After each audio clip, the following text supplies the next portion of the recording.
Hey, what is up everybody? This is Stevie Breach coming to you here today. We're going to be talking a lot about WWE's Monday Night Raw, which is going to be coming to you tomorrow. I know that it's a little bit funny to say, but it is the go-home show to Survivor Series. It is already that time of the year.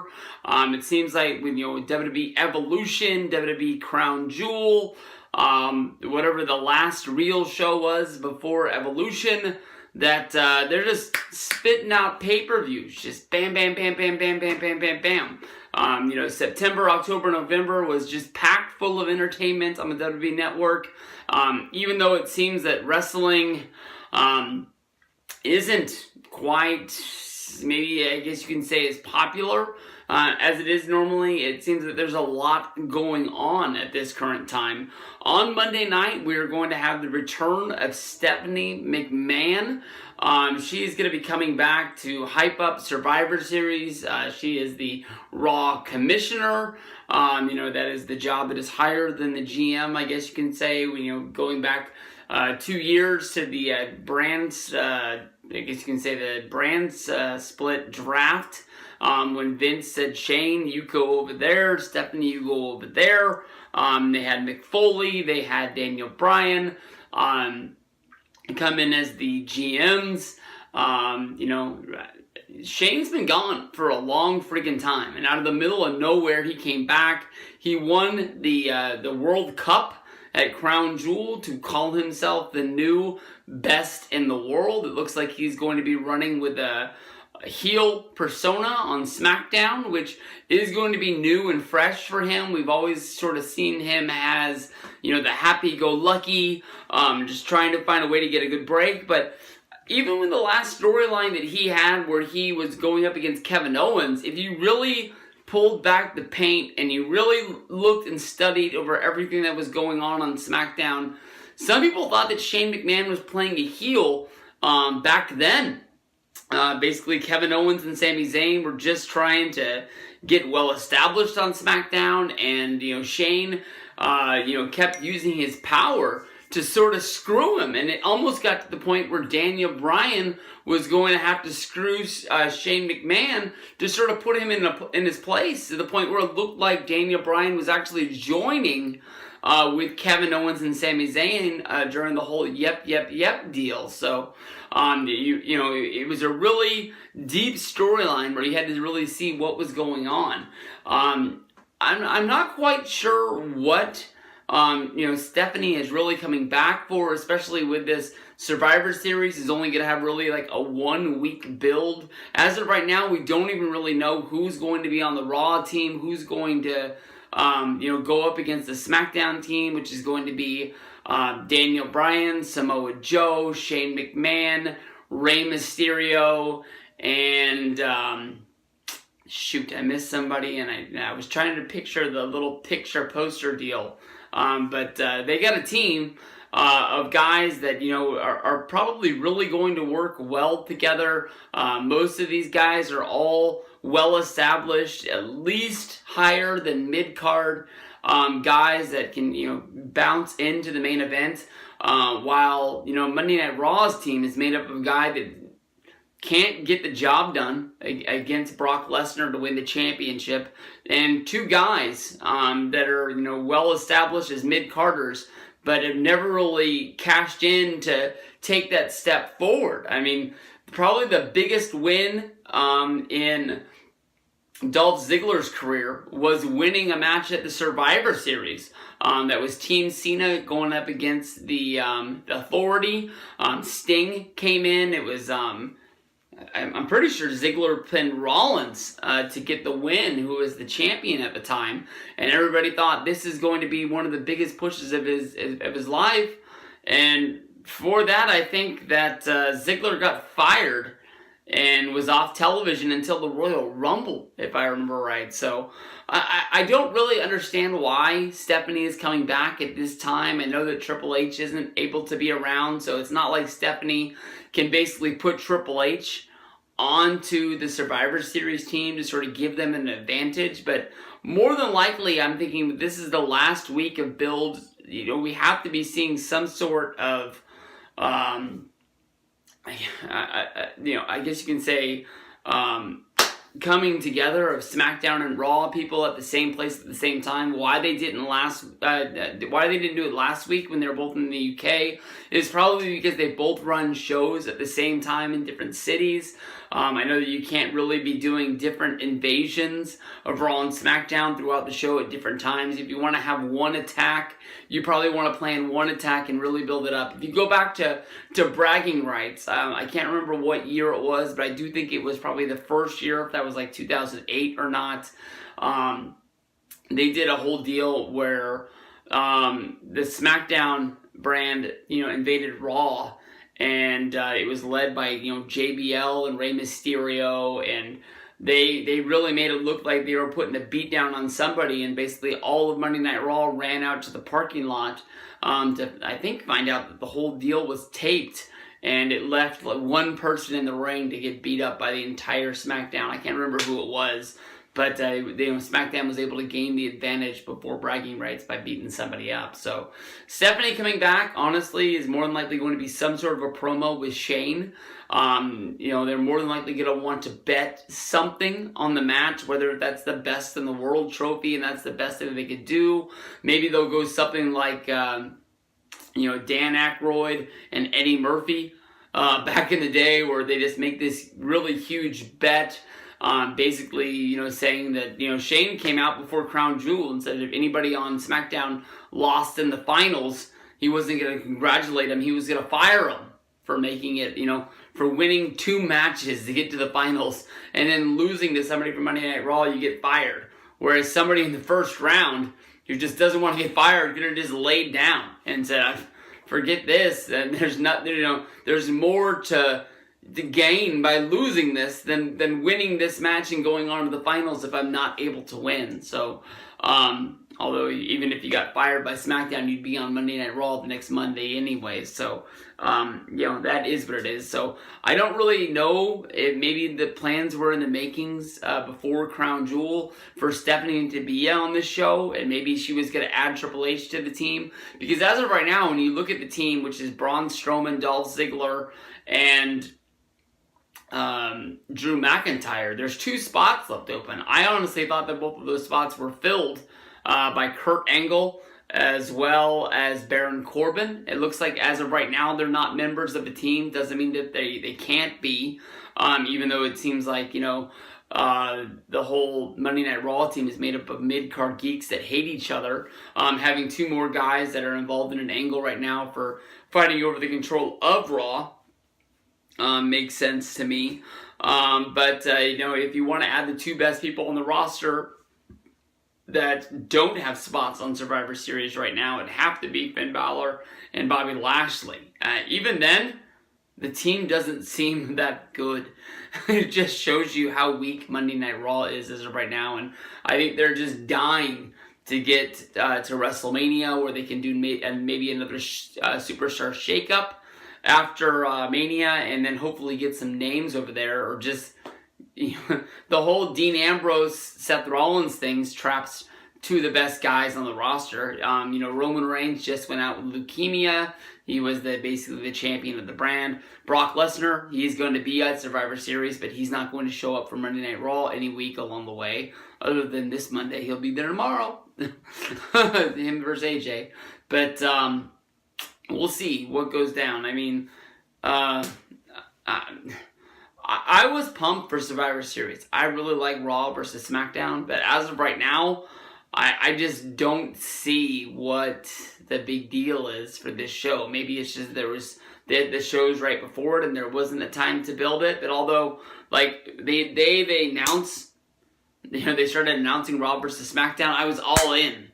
So it can't be that the short time to build something is what kills it for me. It's just right off the bat, Raw versus SmackDown was like, damn, this is going to be good. And then all of a sudden you're like, oh yeah, they don't really know what they're doing right now. So I'm not quite sure. But Stephanie's going to be there. She'll probably do something with Shane.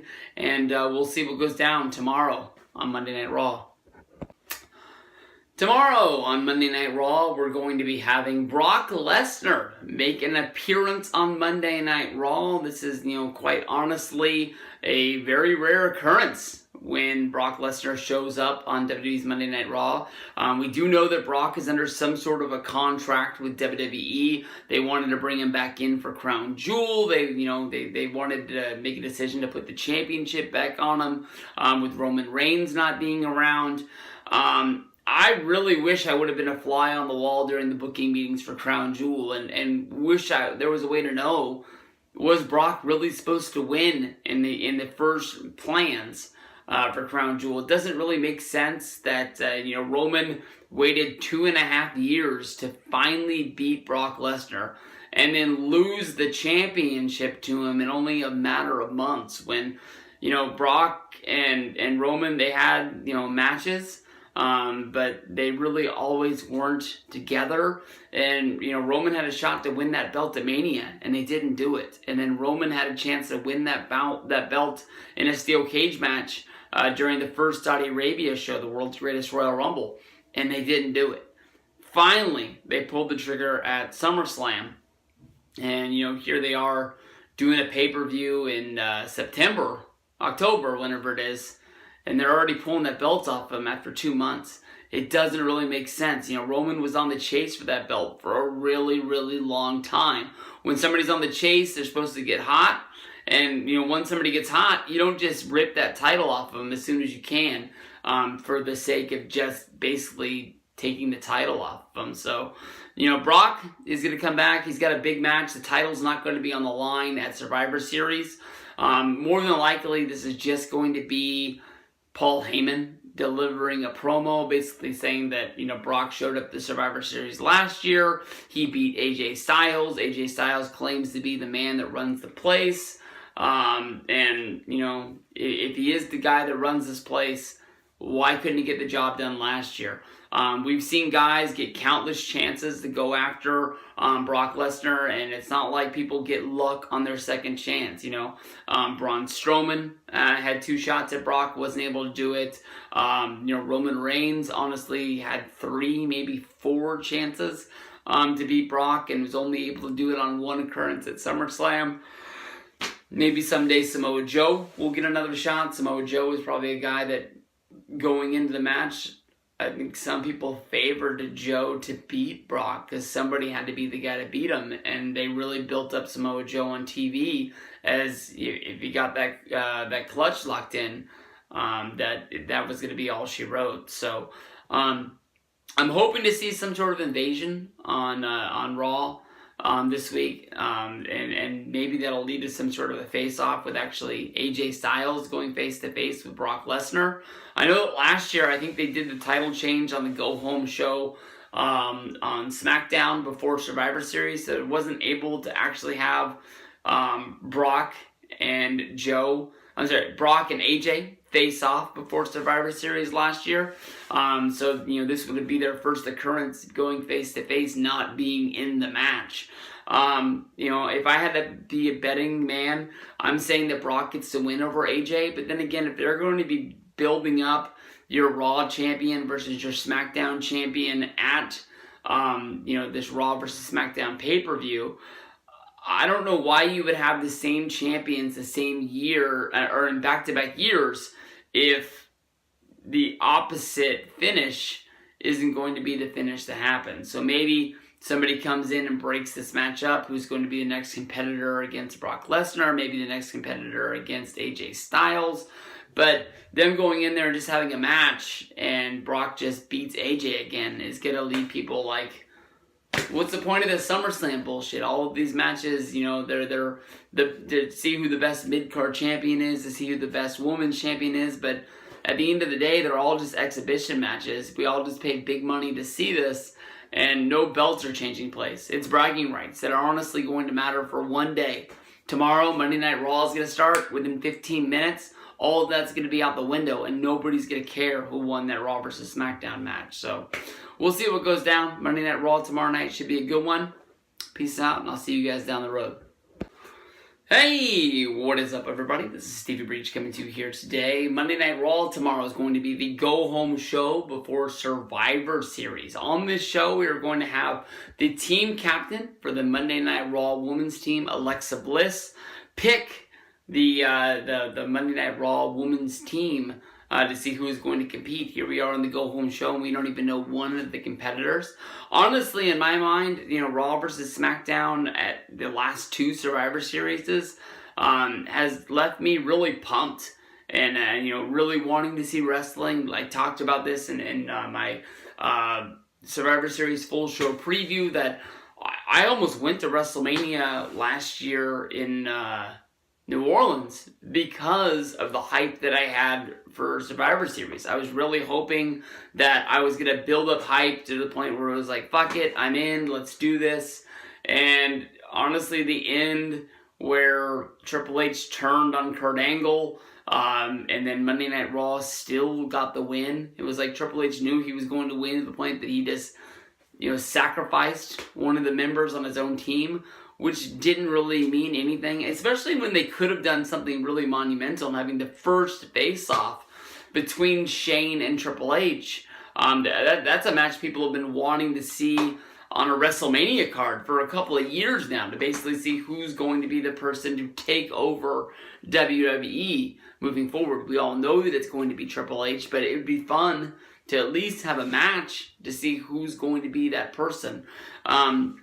So as of right now, you have Ronda Rousey. She's going to be in I guess you can say the main event women's match going up against Becky Lynch. You've got Alexa Bliss with his concussion injury that, she's not able to wrestle, so she's just going to be the team captain in her corner. And I really think that the Monday Night Raw women's roster right now is really weak.